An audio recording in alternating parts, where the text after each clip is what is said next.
Permanent hair removal at Anos. Flat 25% off. Call 970-389919. Hello sir. Hi అండి. Sir ఇంత ముందు కాలంలో చూస్తే హార్ట్కి సంబంధించిన ప్రాబ్లమ్స్ అన్నీ కొంచెం ఏజ్డ్ వాళ్ళలో అట్లానే చూసేవాళ్ళం. కానీ ఇప్పుడు మాత్రం 30+ అయిన వాళ్ళలో కొంచెం చిన్న వయసు వాళ్ళలో కూడా చూస్తూ ఉన్నాం. అసలు రీజన్ ఏంటి సార్ దానికి?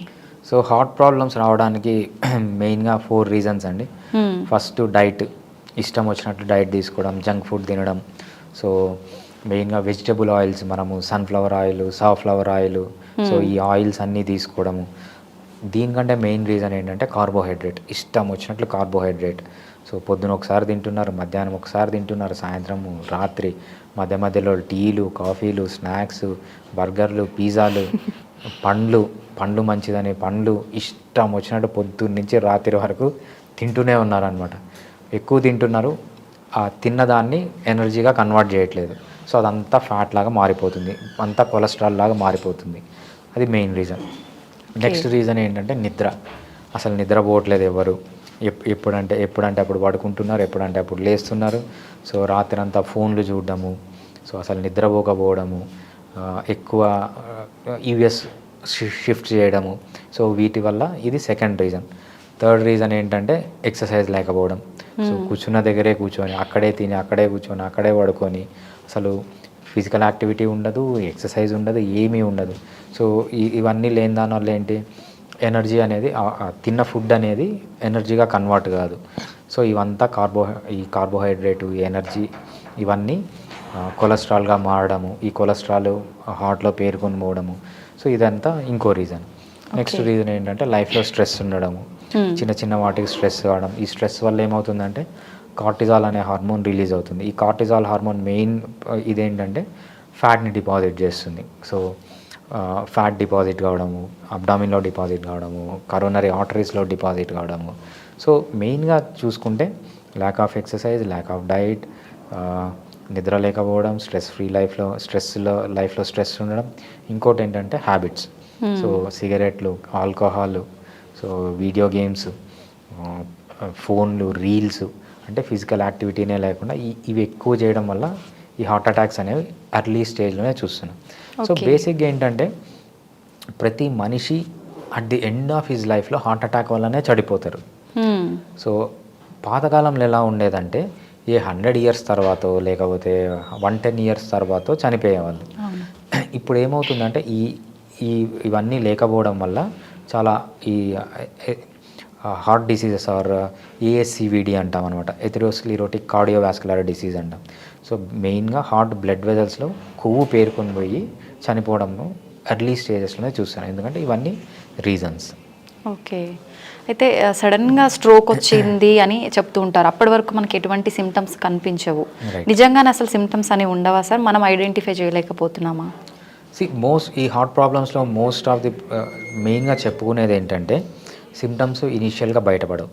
సో ఫర్ ఎగ్జాంపుల్ మనము పునీత్ రాజ్ కుమార్ గారినే తీసుకుందాం. ఆయన రెగ్యులర్గా ఎక్సర్సైజ్ చేస్తారు, రైట్? అది మనము వీడియోస్లో చూస్తున్నాం. అక్కడ ఆయనకి ఏం ప్రాబ్లం ఉండొచ్చు అంటే డైట్ సరిగా తీసుకోకపోయి ఉండొచ్చు. సో యాక్చువల్గా లో కార్బోహైడ్రేట్ డైట్ అనేది తీసుకోవాలి. ఆయన ఎక్సర్సైజ్ చేస్తున్నారు, కాకపోతే ఎప్పుడైతే హై కార్బోహైడ్రేట్ డైట్ తీసుకుంటామో ఆ విధంగా మారుతుంది. సో మెయిన్గా దీనికి ఏంటంటే సడన్గా సిమ్టమ్స్ వస్తాయి. మనకు హార్ట్లో బ్లడ్ వెజల్స్ ఉంటాయి కదా, బ్లడ్ వెజల్స్లో బ్లడ్ నార్మల్గానే ఉంటుంది. కొంతమందికి ఇలా ఏమవుతుందంటే ఇనీషియల్గా సిమ్టమ్స్ వస్తాయి. లెఫ్ట్ సైడ్ పెయిన్ రావడం కానీ, లేకపోతే తిమ్మిరి రావడం కానీ, గిడ్డినెస్ రావడం కానీ. So left side chest pain ఇది డిఫరెంట్గా మిమిక్ అవుతుంది అనమాట. ఇది అసిడిటీ లాగా కూడా మిమిక్ అవుతుంది. సో చాలామందిలో ఏంటంటే 50% ఆఫ్ ది పీపుల్లో ఏమవుతుందంటే ఈ సిమ్టమ్స్ ఏవి లేకుండా 100 మందిని తీసుకున్నాం అనుకోండి, హార్ట్ అటాక్ వచ్చిన వాళ్ళని, 50% మందికి సిమ్టమ్స్ ముందు మైల్డ్గా బయటపడి ఉంటాయి. ఇంకా 50% ఆఫ్ ది పీపుల్కి ఫస్ట్ సిమ్టమే డెత్. అవును. 100 మంది తీసుకుంటే హార్ట్ ప్రాబ్లం ఉన్న వాళ్ళని 50 people will die, first symptom is death. అవును. మిగిలిన 50% మందికే మనం చేయి లాగడం కానీ, అసిడిటీ ప్రాబ్లం కానీ, లెఫ్ట్ సైడ్ పెయిన్ కానీ 50 మందికే ఉంటుంది. సో ఇది 50-50 థియరీ అంటాం అనమాట మనము హార్ట్ అటాక్స్లో. అయితే స్ట్రోక్ రాకముందే మనకి ఇట్లా సిమ్టమ్స్ అనిపించినప్పుడు మనం కనుక కేర్ తీసుకుంటే రాకుండా ఉండే ఛాన్స్ ఉంటుందా సార్? రాకుండా ఉండే ఛాన్స్ అంటే ఫస్ట్ మనకు సిమ్టమ్స్ వచ్చాయనుకోండి, చాలామంది ఏం చేస్తారంటే ఇంటి దగ్గర ఉన్న డాక్టర్ దగ్గరకో ఆర్ఎంపీ డాక్టర్ దగ్గరకో పోతారు. వాళ్ళు ఏం చేస్తారంటే సార్ మీకు అసిడిటీ ఉంది సో వాడండి అంటారు. సో అలా కాకుండా ఎస్పెషలీ మీకు ఈ రిస్క్ ఫ్యాక్టర్లు అన్నీ ఉంటే, ఎక్సర్సైజ్ లేదు, ఇష్టం వచ్చిన డైట్ తీసుకుంటున్నారు, స్ట్రెస్ ఉంది, అలవాట్లు ఉన్నాయి, నిద్ర సరిగ్గా లేదు, ఈ 5 రిస్క్ ఫ్యాక్టర్లు ఉన్నవాళ్ళు, సెడెంటరీ లైఫ్ ఉంది, ఈ 5 రిస్క్ ఫ్యాక్టర్స్ ఉన్నవాళ్ళు లెఫ్ట్ సైడ్ పెయిన్ కానీ లెఫ్ట్ సైడ్ ఏదన్నా కడుపులో కానీ చెస్ట్లో కానీ డిస్కంఫర్ట్ ఉంటే ఇమ్మీడియట్గా ఒక పెద్ద హాస్పిటల్ దగ్గరకో లేకపోతే ఒక క్వాలిఫైడ్ డాక్టర్ దగ్గరకో వెళ్ళి ఈసీజీ అనేది మినిమం, ఈసీజీ లేకపోతే థ్రెడ్మిల్ టెస్ట్ అంటాము, ఆ 2 చేయించాలి. మోస్ట్ ఆఫ్ ది టైం ఇది ఇనిషియల్ స్టేజ్లోనే తెలుసుకోవచ్చు. కొంతమందిలో ఏమవుతుందంటే అదే స్టేజ్కి చేయి దాటిపోయి ఉంటుంది. సో మ్యాసివ్ బ్లాక్స్ ఉండొచ్చు, 90% బ్లాక్, 99% బ్లాక్ హార్ట్లో చూస్తూ ఉంటాం అన్నమాట. అది lucky people, 50% of the people lucky, వాళ్ళకి సిమ్టమ్స్ వస్తాయి. ఇంకా 50% ఆఫ్ ది పీపుల్కి ఫస్ట్ సిమ్టమే డెత్. సో వాళ్ళు అన్లక్కీ పీపుల్ అనమాట. సో మీకు కన్నా ఈ రిస్క్ ఫస్ట్ అసలు ఈ రిస్క్ ఫ్యాక్టర్లో ఉండకండి. ఒకవేళ ఉన్నా రెగ్యులర్గా టెస్ట్లు అనేవి చేయించుకోవాలి. ఓకే. అయితే సార్ రీసెంట్గా మనందరికీ తెలిసిందే ఆఫ్టర్ కరోనా తర్వాత కరోనా వ్యాక్సిన్స్ వల్ల బాగా ఎఫెక్ట్ అయింది, దానివల్లే హార్ట్ డిసీజెస్ ఎక్కువగా వస్తున్నాయి అనే వార్త అయితే వింటూ ఉన్నాం. అది నిజమే అంటారా? సో అది అబ్సల్యూట్లీ రాంగ్ అండి. సో వ్యాక్సిన్కి హార్ట్ ప్రాబ్లమ్కి సంబంధం లేదు. సో ఇది ఏదో పుకార్ లాగా వచ్చింది తప్పితే, కరోనా ఉన్న వాళ్ళకి ఆ టైంలో ఏదన్నా చనిపోయింటే, కరోనాలో మనకు ఒక సిమ్టమ్ ఉంటుంది అనమాట, డైమర్ పెరగడము లేకపోతే హార్ట్ బ్లాక్స్ రావడం, అప్పుడు చూసాం. అంటే అక్యూట్ స్టేజ్లో ఉన్నప్పుడు చూసాం. సో అక్యూట్ స్టేజ్లో వస్తుంది, అంతేగాని కరోనా అయిపోయి ఇన్ని రోజుల తర్వాత రాదనమాట. ఓకే. ఎస్పెషల్లీ ఇది వ్యాక్సిన్స్ వల్ల రాదు. వ్యాక్సిన్ కరోనా డిసీజ్లోనే ఇది ఒక ప్యాథాలజీ అనమాట. హార్ట్ ప్యాథాలజీ కూడా, హార్ట్ ఎఫెక్షన్స్ కూడా ఉన్నాయి. కొంతమందికి హార్ట్ ఎఫెక్షన్స్ అవుతాయి, కొంతమందికి నర్వస్ సిస్టమ్ అవుతుంది, డిఫరెంట్ పీపుల్కి డిఫరెంట్గా హార్ట్ ఎఫెక్ట్ అయ్యేది. డైమర్ పెరగడం అనేది కూడా మనం రెగ్యులర్గా చూసాం. అది కోవిడ్ వల్ల వచ్చింది తప్పితే ఈ కోవిడ్ వ్యాక్సిన్ వల్ల వచ్చింది అసలు కానే కాదు. సో మనకు అది కంప్లీట్గా క్లినికల్ ట్రయల్ జరిగింది. క్లినికల్ ట్రయల్ జరిగిన తర్వాత సేఫ్ అనుకున్న తర్వాత అది రిలీజ్ చేశారు. సో మోస్ట్లీ 99% అది వ్యాక్సిన్ వల్ల కాదు. సో కరోనా తర్వాత ఇన్ని రోజుల తర్వాత వచ్చిందంటే ఇంకా వేరే రీజన్ ఏదైనా ఉండొచ్చు. కరోనా టైంలో వచ్చిందంటే అది కోవిడ్ వైరస్ వల్ల వచ్చింది తప్పితే ఈ కోవిడ్ వ్యాక్సిన్ వల్ల కాదు. అయితే సార్ నేను విన్నంత వరకు కొంతమంది పిల్లలు బై బర్తే హార్ట్లో హోల్ ఉంది అట్లా పుట్టారు అని చెప్పి, అసలు దానికి రీజన్ ఏంటి సార్? సో మనకు మెయిన్గా దానికి రీజన్ అన్నోన్ అండి. బర్త్ డిఫెక్ట్ అంటాం అనమాట దాన్ని. సో ఏఎస్డి అంటాం, ఏట్రియల్ సెప్టల్ డిఫెక్ట్ అంటాం. మామూలుగా మనకు హార్ట్కి 4 ఛాంబర్స్ ఉంటాయి. సో మనకు లెఫ్ట్ ఛాంబరు, రైట్ ఛాంబర్ అని ఉంటుంది. మళ్ళీ లెఫ్ట్ రైట్ కూడా అప్పర్ ఛాంబరు, లోయర్ ఛాంబర్ అని ఉంటుంది అనమాట. సో ఇవన్నీ కంప్లీట్గా డివైడ్ అయి ఉండాలి. వీళ్ళకి ఏంటంటే డెవలప్మెంటల్ అబ్నార్మాలిటీ, మనము ఫీటస్ పెరుగుతూ ఉంటుంది చూసారా, ఫీటస్ పెరిగినప్పుడు మనకు కొన్ని కంప్లీట్ కావన్నమాట. ఫర్ ఎగ్జాంపుల్ మనము చిన్నపిల్లల్ని తలపైన ఇక్కడ చూసినప్పుడు మెత్తగా ఉంటుంది ఇక్కడ, రైట్, అక్కడ ఇంకా బోన్ ఫామ్ అయి ఉండదు వాళ్ళకి. సో క్రేనియల్ బోన్ ఉంటుంది కదా, ఈ క్రేనియల్ బోన్ పెద్దవాళ్ళకి ఇలా దగ్గరకు ఉంటుంది, వీళ్ళకి ఏమవుతుందంటే కొంచెం దూరం ఉంటుంది. సో అది డెవలప్మెంట్ అంటే పిల్లల్లో అబ్నార్మాలిటీ కాదు, ఎగ్జాంపుల్ చెప్తున్నాను. సో కొంతమందికి ఏంటంటే కొంచెం టెయిల్ బోన్ వస్తుంది. సో కొంతమంది క్లెఫ్ట్ ప్యాలెట్ వస్తుంది, అంటే ఇక్కడ ప్యాలెట్ ఇంకా అతుక్కొని ఉండదు. సో క్లెఫ్ట్ లిప్ వస్తుంది అనమాట, లిప్ కూడా ఇట్లా సపరేట్ అయిపోయి ఉంటుంది. సో ఇవన్నీ బర్త్ డిఫెక్ట్స్ ఏంటంటే వీళ్ళలో ఇంకా అది డెవలప్మెంట్ కాదనమాట, అది అన్నోన్. ఇది ఏట్రియల్ సెప్టల్ డిఫెక్ట్ కూడా అటువంటిదే అనమాట. సో అది ఒక చిన్న బర్త్ డిఫెక్ట్ తప్పితే సో దానికి పర్టికులర్గా రీజన్ అంటూ ఉండదు అనమాట. దానివల్ల ఫ్యూచర్లో వాళ్ళకి అంటే ఎక్కువగా ప్రాబ్లమ్స్ ఏమైనా వచ్చే ఛాన్స్ ఉంటుందా సార్? రైట్. కొంతమందిలో ఏమవుతుందంటే ఏజ్ పెరిగే కొద్దీ అది మూసుకొని పోయి నార్మల్గా అయిపోతుంది. కొంతమందిలో ఏంటంటే సర్జరీ చేసి దాన్ని క్లోజ్ చేయాల్సి వస్తుంది. ఎటువంటి ప్రాబ్లమ్స్ వస్తాయి అంటే నార్మల్గా మనకు లెఫ్ట్ ఛాంబర్లో మొత్తము డీఆక్సిజనేటెడ్ బ్లడ్ ఉంటుంది, అంటే ఆక్సిజన్ తక్కువ ఉన్న బ్లడ్ ఉంటుంది. రైట్ సైడ్ మొత్తం మనకు అంటే లెఫ్ట్ వెంట్రుకల్లో మళ్ళీ ఆక్సిజనేటెడ్ బ్లడ్డే ఉంటుంది. సో మన ఛాంబర్స్లో ఒక ఛాంబర్లో ఆక్సిజనేటెడ్ బ్లడ్ ఉంటుంది, ఒక ఛాంబర్లో డీఆక్సిజనేటెడ్ ఆక్సిజన్ తక్కువ ఉన్న బ్లడ్ ఉంటుంది అనమాట. వీళ్ళలో ఏమవుతుందంటే ఈ రెండు బ్లడ్లు మిక్స్ అయిపోతాయి. సో ఓవరాల్గా వీళ్ళ బాడీకి వెళ్ళే బ్లడ్లో అంటే లెఫ్ట్ వెంట్రికల్ నుంచి బాడీకి వెళ్ళే బ్లడ్లో తక్కువ ఆక్సిజన్ ఉంటుంది అనమాట. ఈ తక్కువ ఆక్సిజన్ ఉండడం వల్ల ఏమవుతుందంటే ఇమీడియట్గా వాళ్ళకి బాగా వీక్నెస్ రావడము, ఎక్కువ యాక్టివ్గా లేకపోవడము, వీటన్నిటి వల్ల సెకండరీ డెవలప్మెంటల్ అబ్నార్మాలిటీస్ అంటే మైల్ స్టోన్స్ సరిగ్గా ఉండకపోవడము, సో ఎక్కువ డిజ్నియా, దమ్ము, అంటే డిఫరెంట్ సిమ్టమ్స్ ఉంటాయి. ఆ సిమ్టమ్స్తో పాటు మెయిన్గా వీళ్ళకి జరిగేది అంటే హైపాక్సియా, ఆక్సిజన్ లెవెల్స్ తక్కువ ఉండడం వల్ల అంతగా యాక్టివ్గా ఉండరు వీళ్ళు. సో ఇప్పుడున్న టెక్నాలజీతో ఏంటంటే పెద్దగా దాని గురించి అసలు వరీ కావాల్సిన అవసరం లేదు. కొన్ని రోజులు వెయిట్ చేయాలి. రెగ్యులర్గా మనకు 2D కార్డియోగ్రామ్ అంటాం, అవి రెగ్యులర్గా చేయించుకుంటూ ఉండాలి. ఓకే. నార్మల్గా చాలామందిలో ఇది మూసుకొని పోతుంది, కొంతమందిలో ఎప్పుడైతే అది మూసుకొని పోదో దాన్ని సర్జరీ చేసి క్లోజ్ చేస్తారని. Okay.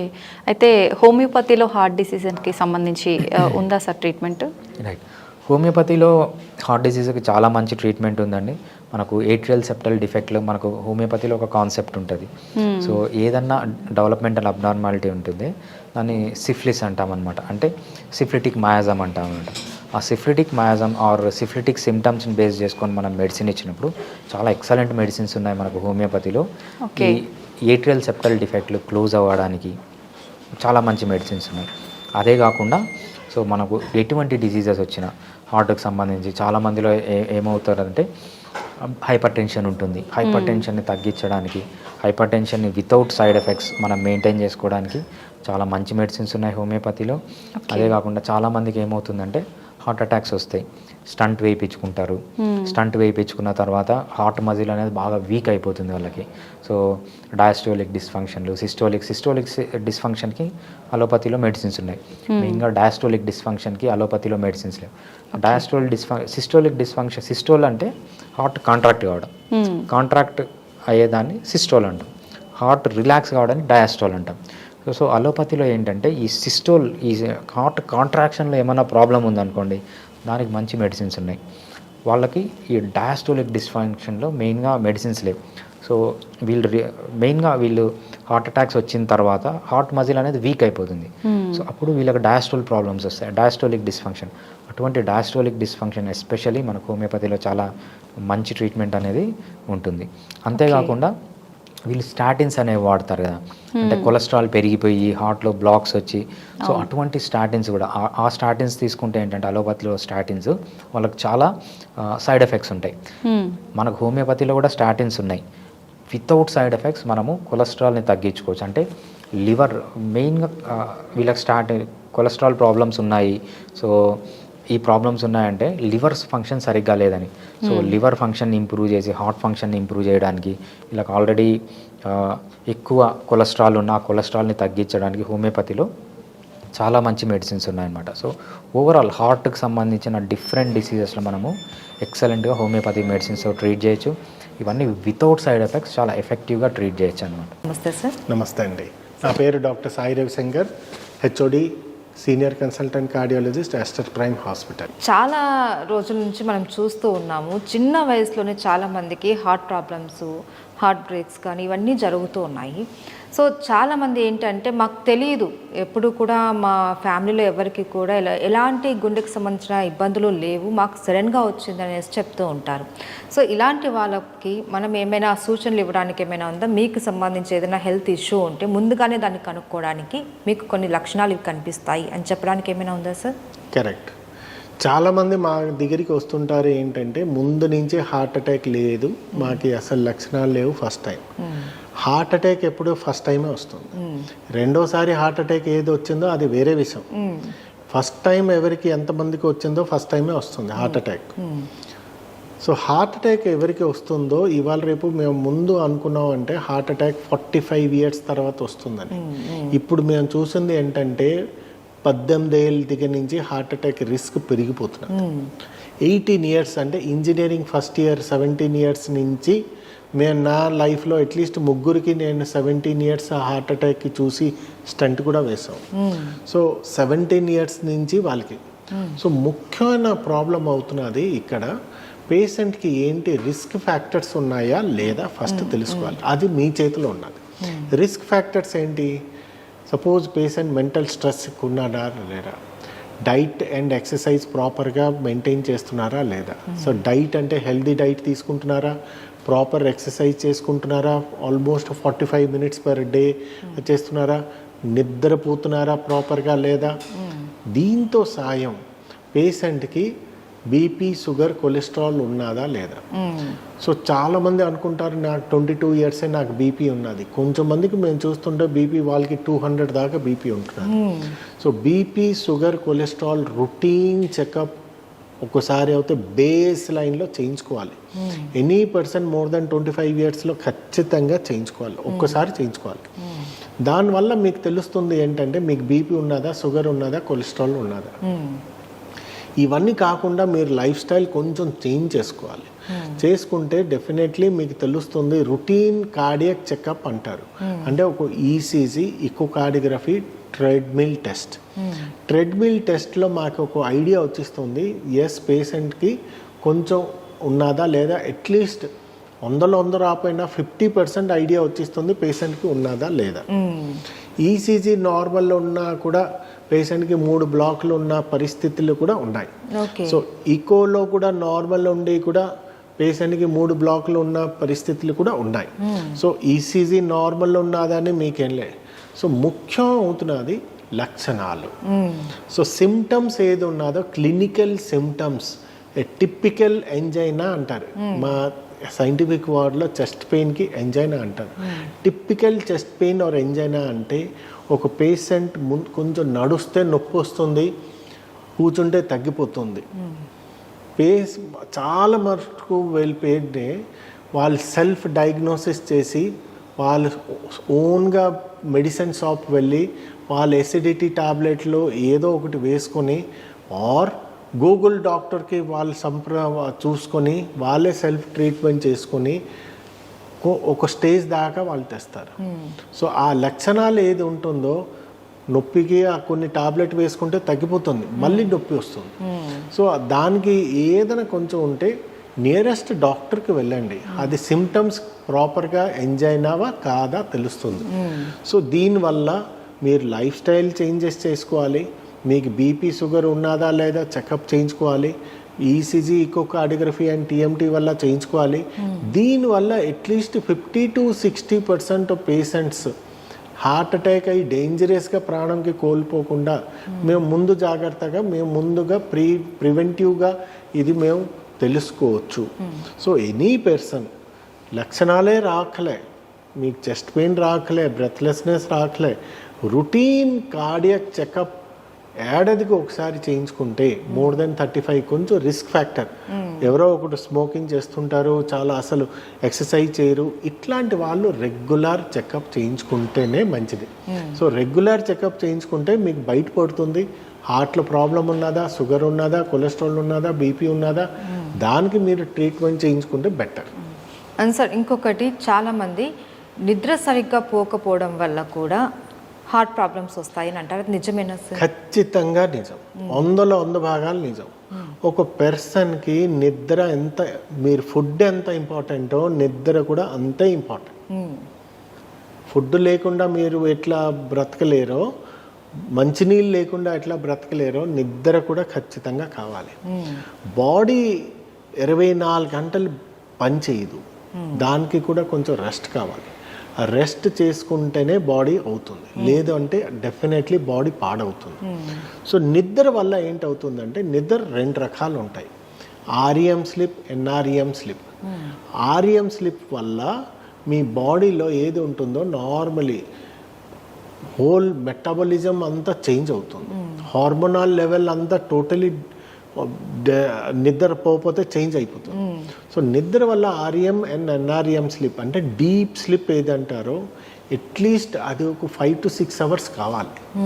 REM sleep 1 or 2 hours. So minimum 7 hours కావాలి బాడీకి ఉంటే. దాంట్లో హార్మోనల్ లెవెల్ బ్యాలెన్స్ అయ్యి మీకు బీపీ అవని, షుగర్ అవని, హార్ట్ అటాక్, బ్రెయిన్ స్ట్రోక్ ఇవన్నీ కంట్రోల్ అయిపోతుంది. సో నిద్ర ఖచ్చితంగా ఒక మనిషికి కావాలి. 7 అవర్స్ ఆఫ్ నిద్ర, సౌండ్ స్లీప్ కావాలి. చేస్తుంటే చాలా మందికి మేము చూసాము నిద్ర లేకుండా కూడా హార్ట్ అటాక్ కూడా చాలా, అంటే అది ఒక రోజు కాదు, కంటిన్యూస్గా కొన్ని నెలలు పెట్టి ప్రాపర్ స్లిప్ లేదనుకోండి, patient definitely prone for heart attack. అంటే ఇప్పుడు నిద్ర గురించి మాట్లాడుతున్నాం కాబట్టి ఇంకొక డౌట్స్, కొంతమందికి నైట్ షిఫ్ట్స్ ఉంటాయి. వాళ్ళు నైట్ మొత్తం మేల్కొని వర్క్ చేసుకోవాల్సిన అవసరం ఉంటుంది. వాళ్ళు డే టైంలో కనుక ప్రాపర్ స్లీప్ పడుకున్నా కూడా ఇలాంటి ప్రాబ్లమ్స్ ఏమైనా వస్తాయా? డే టైంలో ఒకవేళ మీరు అంటే 7 to 8 hours పడుకుంటే సరిపోతుందా? ఇప్పుడు ఒక నిద్ర రావాలి అంటే మా హోల్ సృష్టించింది ఏంటంటే రాత్రిపూట నిద్ర వస్తుంది. మిలాటోనిన్ అని ఒక బ్రెయిన్ స్టిమ్యులేషన్. సో మీరు ఇప్పుడు లైట్ ఉన్నది అనుకోండి, చాలా నిద్ర రాదు. అది not because of hormonal level, melatonin levels అది ఏదో ఉంటుందో అది నాకు తగ్గిపోతుంది లైట్ వల్ల. లైట్ బంద్ చేస్తే మిలాటోనిన్ ఎక్కువ అయింది అనుకోండి, నిద్ర వస్తుంది. సో ఎవరైనా నైట్ డ్యూటీ షిఫ్ట్ ఉన్నారా, ఓకే, పొద్దున్న అట్లీస్ట్ వితౌట్ అసలు లైట్ కొంచెం లేకుండా డార్క్ చేసుకొని వాళ్ళు 7 hours సౌండ్ స్లీప్ పడుకున్నారా, as good as night. So circadian rhythm ఏదో అది చేంజ్ అవుతుంది. సడన్గా ఒకరోజు రాత్రి ఒకరోజు పొద్దున్న లేకుండా కంటిన్యూస్ పొద్దున్నే పడుకున్నారు అనుకోండి, that is fine. Okay, that is అసలు ఏం ప్రాబ్లం లేదు. సో మిలాటోనిన్ లెవెల్ కొంచెం పెరుగుతుంది, ఎందుకంటే ఈ లైట్స్ ఉండదు, సన్లైట్ ఉండదు, ఉండిపోతే డెఫినెట్లీ మిలాటోనిన్ లెవెల్ అవుతుంది. సో వాళ్ళు పొద్దున్న పడుకున్న 7 hours is fine. Okay, thank you so much sir.